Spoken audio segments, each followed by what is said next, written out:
theoretical. Show me that this is real.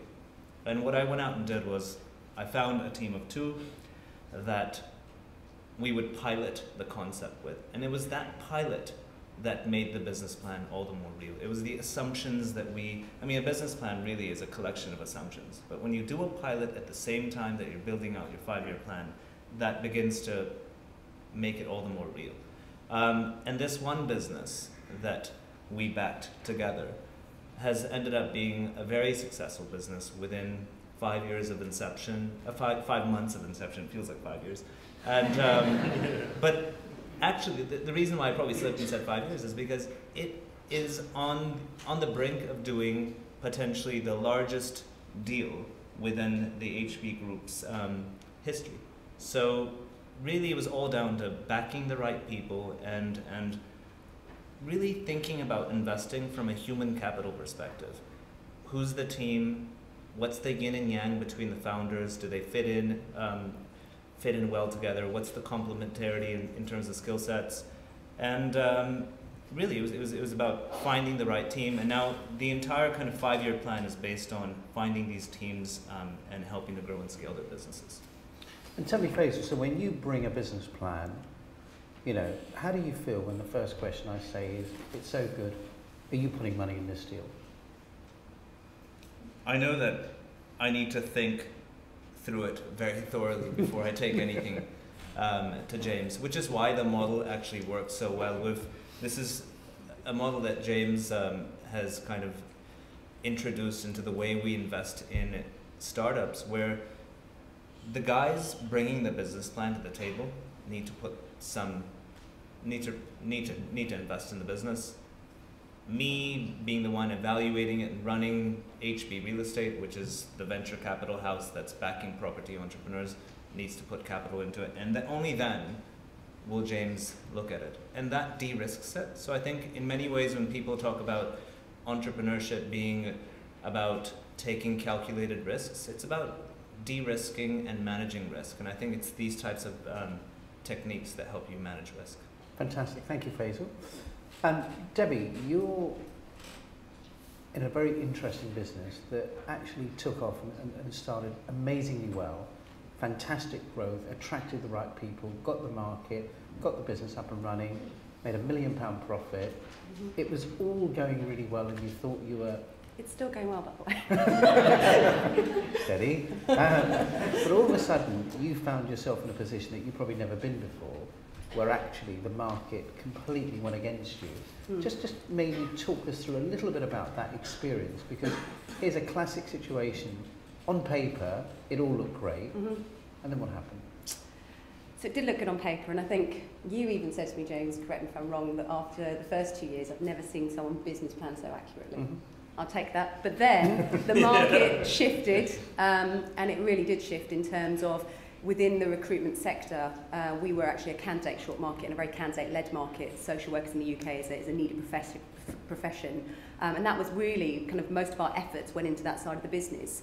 So when the public sector cuts kicked in, it suddenly became about the client, and the client became king. It was a very job short market, and we'd actually aligned the business to a candidate short market. So suddenly we had quite a big gap where we didn't have the existing established relationships with clients. That was absolutely paramount to future success. So for me, it was about having a very strong team. I think we can all talk about the investment in human capital. Without the individuals that I'd brought on board from day one, I don't think we would have been able to evolve as quickly as we have been. And I think it's about them feeling that it's as much their business as my business. So from day one, the 4 senior managers that I brought with me, or started the business with, they weren't friends that I asked to invest, but they were colleagues, very esteemed colleagues that I'd worked with for sort of a very long period of time. And for me, it was about de-risking the proposition.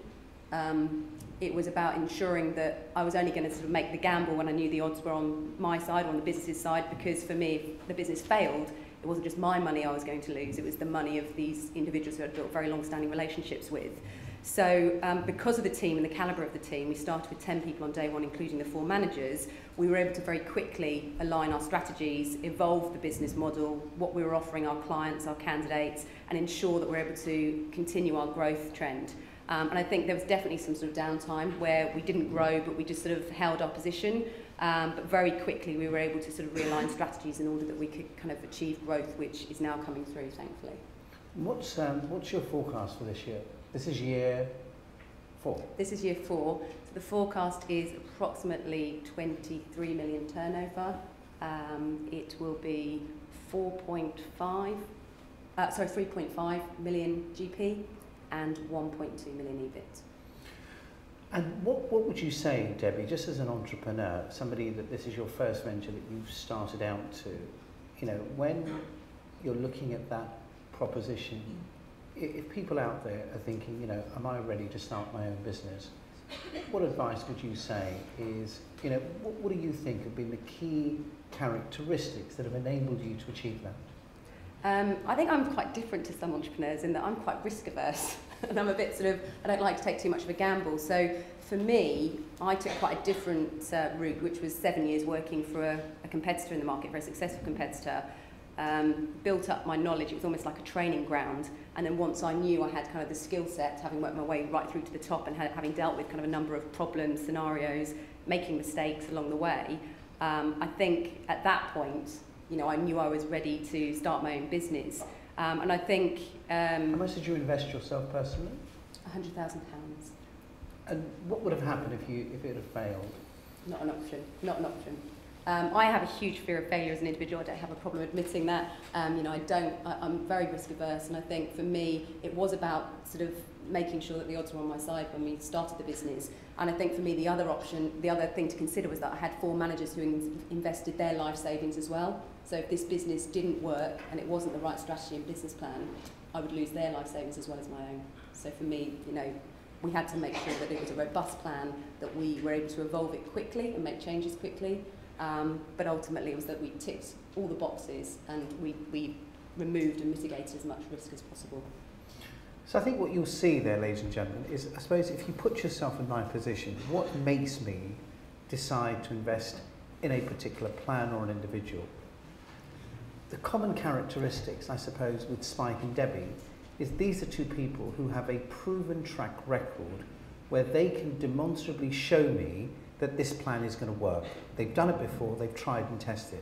So I think from your perspective, that is a very important takeaway message, that when you're about to embark on something, rather than just pioneering an idea, having the knowledge and the expertise and understanding the execution risk is critical. So clearly for me, that was fundamental and crucial. Secondly, for me, it is really important. So let's just pick a number. If a business plan wants £500,000 investment, let's say I'm going to put up 400,000 and Debbie's going to put up £100,000. The problem that I've got is, without being arrogant, if I lost the 400,000, it wouldn't change my life. The problem is, but it would change Deborah's life. So for me, I need to know that the risk-reward element is correctly balanced, because ultimately she, as the entrepreneur, is going to run that business. And I need to know that in the event that business doesn't perform, she will experience the same pain as I would. So that for me was absolutely crucial, that she and I were completely aligned. Thirdly, I then need to look at the individual and recognise for her how much passion and drive. Would this woman work 7 days a week? Probably. Would she work in that business even if she wasn't going to be paid because the business didn't perform? Absolutely would do. So I think what I'm looking for, and I think from your perspective, when you're sitting there thinking, am I ready to be an entrepreneur? The key question is, are you prepared to make the sacrifices that are necessary? I think what you'll do is, through the book, you will see that the way I've kind of described the concept of the journey in 7 days, in a way, I was imagining going down a journey on a train and saying, in that journey, there will be a number of obstacles that you will come across where I will challenge you through the book to establish whether are you ready. And at each part of the journey, when you get to the next stop, I say, if you haven't passed test A, you have to get off the train and leave the station because you're not ready. And the idea being is, if you get to the end of the journey and you've passed all the relevant tests, then you are definitely ready and prepared to begin your journey as an entrepreneur. Thank you very much indeed. Okay, thank you very much for this very interesting presentation, introduction. Time for Q&A. So this is your chance to ask the questions and get the secrets of these very successful entrepreneurs. Two things. If I give you the floor, please state your name first. And please be short in your question as well. And we try to keep the lectures during the day at the LSE. So who would like to ask a question? There's a question actually at the back. The mic is coming to you.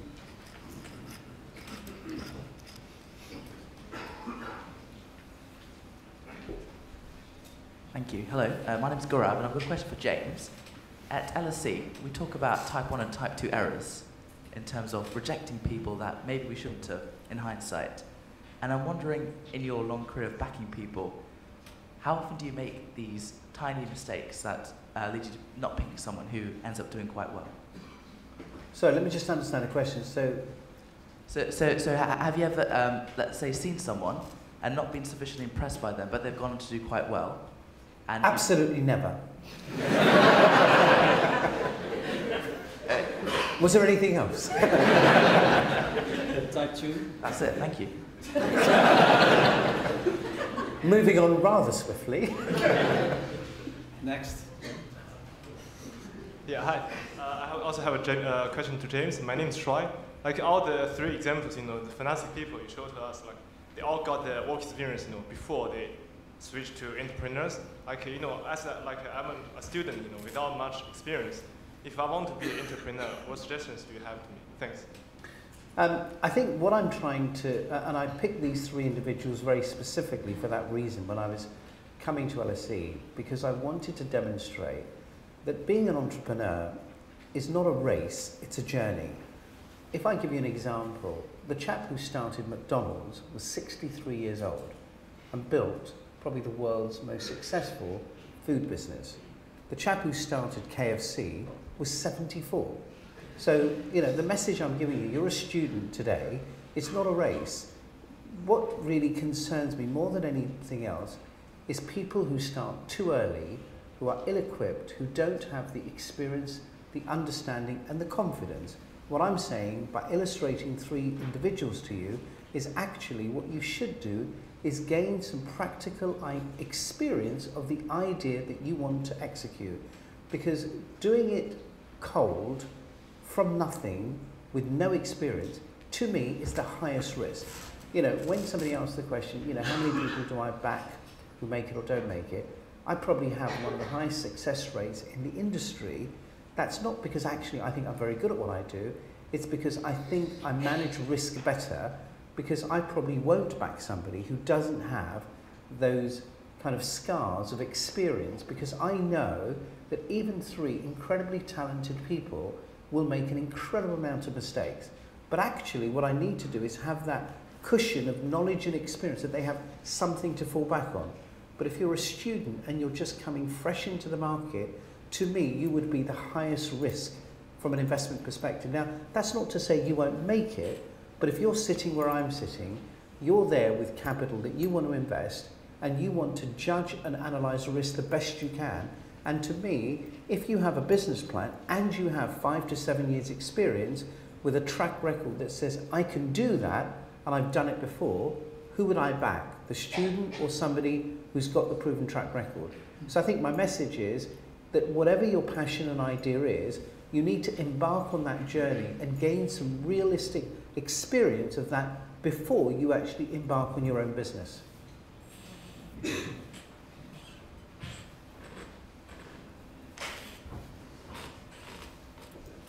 Yeah. Hi, my name's Ricky Katari.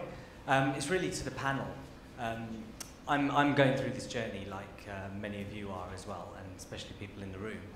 Do you get those the kind of days where you feel slightly the energy levels have dropped slightly? I'm only saying that because I've actually pitched to Hamilton Bradshaw Venture Partners with a gap analysis tool a couple of weeks ago, and it was really about understanding in that pitching situation how have you felt and your experiences of that. Faith?